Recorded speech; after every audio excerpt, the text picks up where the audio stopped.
বাড়ি কেউ নেই? কি ব্যাপার, কারোর দেখতেছি না? কই সব? ডাকতেছি কানে যাচ্ছে না?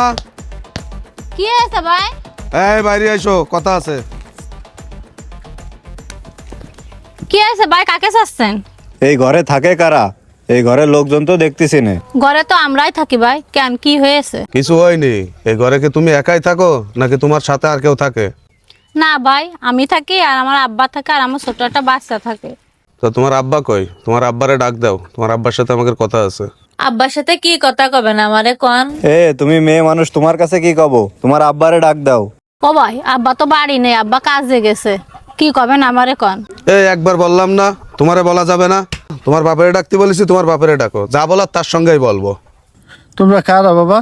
কি রে মনে কি হয়েছে? আব্বা কি হয়েছে তো জানি নে, ইনারা এসে তোমারে খোঁজ দি, শুনে দেখো কি হয়েছে। ও আচ্ছা, কি হয়েছে বাবা? তোমার কি সমস্যা? কি সমস্যা তো কিছু না কাকা, করছে কি এই ঘর কি আপনার? হ্যাঁ বাবা, ঘর আমারই। তা কি হয়েছে কি?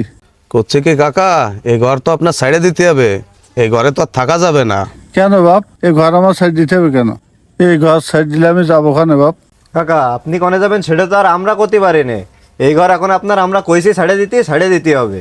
ও ভাই, আপনারাই কি কথা করছেন? ঘর ছাড়িয়ে দেবো মানে? এ ঘর তো আমার আব্বা অনুদান পেয়েছে, আর ওরা তো আমার আব্বার নামে রেজিস্ট্রি করে দিয়েছে। তোমার আব্বা এই ঘর অনুদান পেয়েছে, কি কি পেয়েছে ওইটা আমাকে দেখার দরকার নেই। এখন এই ঘর আমাকে লাগবে, তোমাদের ঘর ছেড়ে দিতে হবে। কথাটা বুঝতে পারো নি? বাপ, তুমি যত কথাই কও না কেন, এই ঘর আমার নামে রেজিস্ট্রি করা, আমি এই ঘর ছাড়বো না। কাকা, ঘর ছাড়বা না মানে? কথাবার্তা কি ভাইবে চিনতে করছাও? আমরা ঘর ছাড়বো না, তাতে বাবা চিন্তার কি আছে? বাবা চিন্তার কি আছে? তুমি তো মেয়ে মানুষ, এত কিছু বোঝার ক্ষমতা তোমার নেই। চাচা, থাকো তো ফাঁকা জায়গায়, রাত্রি আইসে ছেলেবেলে যদি একটা মেজের কাঠি জ্বালাই দেয় তাহলে কি অবস্থা হবে না? তাছাড়া ঘরে যুবতী মেয়ে, আর তোমার মেয়ে তো যা দেখতেছি মাশাআল্লাহ, যদি একটা কিছু ঘটে যায় বিষয়টা সামলাতে পারবা না তো কাকা? ও, তোমরা কিরম কথা বলছো বাবা? এরকম কথা করছি না কাকা, আমরা যেটা করতে পারি সেটাই করছি। তোমাকে সবকিছু বুঝতে পারছি বাবা, কিন্তু বাবা আমি গরিব মানুষ, একেবারে মরা গরিব। আমার জমি জায়গা কিচ্ছু নেই বাপ। তাইতে কত লোকের হাত পায়ে ধরি, সেই বয়সে আমি এই ঘরটুকু পাইছি। আর এখন তোমরা যদি আইসি অত্যাচার করো, তাহলে আর যাবো ওখানে বাপ? আমার তো যাওয়ার মতো কোনো জায়গা নেই বাবারে। আমি বুড়ো মানুষ, আমার বিধবা মাইদা রয়েছে, ছোট একটা নাচছিলি রয়েছে, এগিয়ে নিয়ে আমি এখন কনে যাবো বাবা? কাকা, তুমি কোন জায়গায় যাবা ওইটা আমাকে দেখার দরকার নেই। তোমার আজকে সন্ধ্যা পর্যন্ত টাইম দিয়ে গেলাম, আজকে সন্ধ্যার পরে এসে যেন দেখি এই ঘর খালি রয়েছে, আর এরপরে যদি এসে তোমাকে দেখি তাহলে কি হবে না তুমি ভালো করে বুঝতে পারতে চাও। যাই চল। কাকা, কথাটা মাথায় রাখো। মারে দেখ, এই কি ভাবলো, কোন তো ভালো লাগছে না। এরা যে শাসাই গেল মা, তা এখন যদি এরা কিছু করি ফেলে তাহলে কি করবো মা? কি কব আব্বা, আমাদের এই ঘরটা যে দিল, তুমি তো তার কাছে যাই দেখো দিনই কিছু করতে পারে কিনা।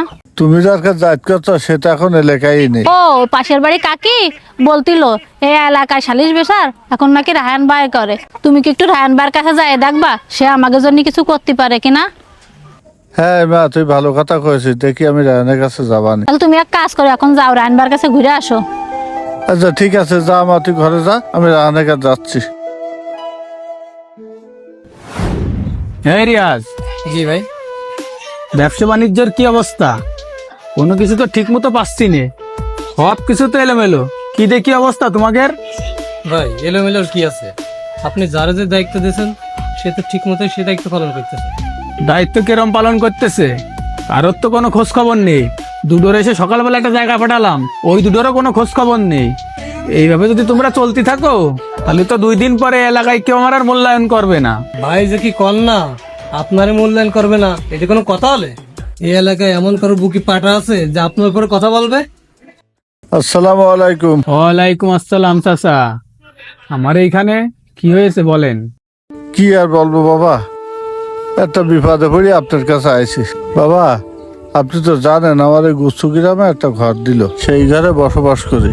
কিন্তু আজকে সকালে করা ছেলেপিলিতেই আমার এই ঘরটা নামাই দিচ্ছে, অন্য লোক উঠুই দিচ্ছে। আমি তাগির বাবা কত কথা বললাম, কত হাত পায়ে ধরলাম, আমার কথা একটা তারা শুনতে যাচ্ছে না। সেই জন্য আপনার কাছে আসলাম, যদি আমার জন্য একটা কিছু করতে পারতেন তাহলে আমার জন্য খুব উপকার ও হতো। আচ্ছা, এই ব্যাপার। এই রিয়াজ, কি দেখি অবস্থা? ভাই আপনি তো সব আমাদেরই ছেলে পেলে, এখন কি করবেন আপনি একটু বুদ্ধি দিয়ে দেন। ঠিক আছে চাচা, আপনার ওখানে কারা গেছিল এটি কি আপনি ঠিক বলতে পারবেন? না বাবা, ওকে ভালো করে আমি চিনি নি। ও আচ্ছা, আপনি ছিলেন না, থাক চিনারও দরকার নেই, ওই লোকগুলো না আমারই লোক চাচা। এ কি কথা বলছেন বাবা, ওরা কি আপনার লোক? হ্যাঁ চাচা, ওইগুলো আমাদেরই লোক। এখন আমি আপনার কয়টা কথা করছি, এটা মন দিয়ে শোনেন। কি আর কব কাকা, কম বেশি খোঁজ খবর কিন্তু আমরাও রাখি। আপনি জায়গার মাধ্যমে ঘরটা নিলেন, আগে তো ভালোই টাকা পয়সা দিয়েছেন, তা এখন তো সময় পাল্টাইছে, আমরা কি কম বেশি কিছু পাইনি? এখন আপনি যদি ওই ঘরে থাকতে চান তাহলে আমাকে 50,000 টাকা দিতে হবে, তাহলে ওই ঘর ছাড়ি দিতে হবে। আমি গরিব মানুষ, আমি 50 টাকা কনে পাবো বাবা? চাচা, টাকা কনে পাবা সে তো আর আমি জানিনি, ওকে যখন টাকা দিলে তখন টাকা তুমি কনে পাইলে। এখন বুঝে দেখো, টাকা যদি দিতে পারো তাহলে ওই ঘরে বসবাস করবা, আর যদি টাকা না দিতে পারো তাহলে ওই ঘরের কথা মুখেই আনে না। আর তাছাড়া তোমাদের যে সুবিধা অসুবিধা এখন তো আমারই দেখা লাগবে। এই যে আমার ছেলে পেলে আছে, এদেরও তো খরচপাতি দিতে হবে, এদের যদি খরচপাতি না দিই এরা কি আমার কথাবার্তা শুনবে? বাবা, ঘরটা যখন আমি নিলাম তখন বেশি কিনি যা কিছু ছিল তাই কম বেশি করে তাকে কিছু দিলাম। এখন আর আমার কাছে কিছু নেই, তাই দিয়ে তোমাকে খুশি করবো। চাচা, ছেলে পেলে যখন খুশি করতে পারবে না তাহলে ঘরের কথা স্বপ্নেও আনে না। যদি তুমি টাকা দিতে পারো তাহলে ওই ঘরে তুমি বসবাস করবা। নিয়াতি তুমি মুরব্বী মানুষ, এই জন্য তোমার একটা সুযোগ দিলাম। তোমার ওই ঘরে একটা বিধবা বৌমা থাকে আর ছোট একটা নাতি থাকে, ওই দিকের দিকে তাকাই তোমার ঘরটা দিতে চাইলাম। এখন তুমি ভেবে দেখো, টাকা দিয়ে ওই ঘরে থাকবা নাকি তোমার ওই বিধবা বৌমা আর ছোট্ট নাতি নিয়ে রোডে ঘাটে ঘুরে বেড়াবা? আচ্ছা বাবা, আমার কয়টা নিয়ে একটু সময় দাও, দিয়ে কিছু টাকা পয়সা জোগাড় করে তোমায় দিতে পারি কিনা। কাকা কোনো সময় নেই, আজকে সন্ধ্যের ভিতরে যদি টাকাটা দিতে পারেন তাহলে ঘরে থাকবেন, তাহলে ঘর ছেড়ে দেবেন। ঠিক আছে বাবা, থাকতে তুমি দিবা না তাহলে ঘর ছেড়ে দিবা নে। হায় রে আল্লাহ, গরিব মানুষের কষ্ট কেউ বোঝে না। এমন ঘটনা আমাদের দেশে প্রতিনিয়তই ঘটে চলেছে। সেই সকল বাস্তবতার উপর নির্ভর করে ভিডিওটি তৈরি করা। ভিডিওটি কেমন হয়েছে অবশ্যই জানাবেন, আর দ্বিতীয় পর্ব দেখার জন্য ভিডিওটি শেয়ার করে পাশে থাকবেন। আল্লাহ হাফেজ।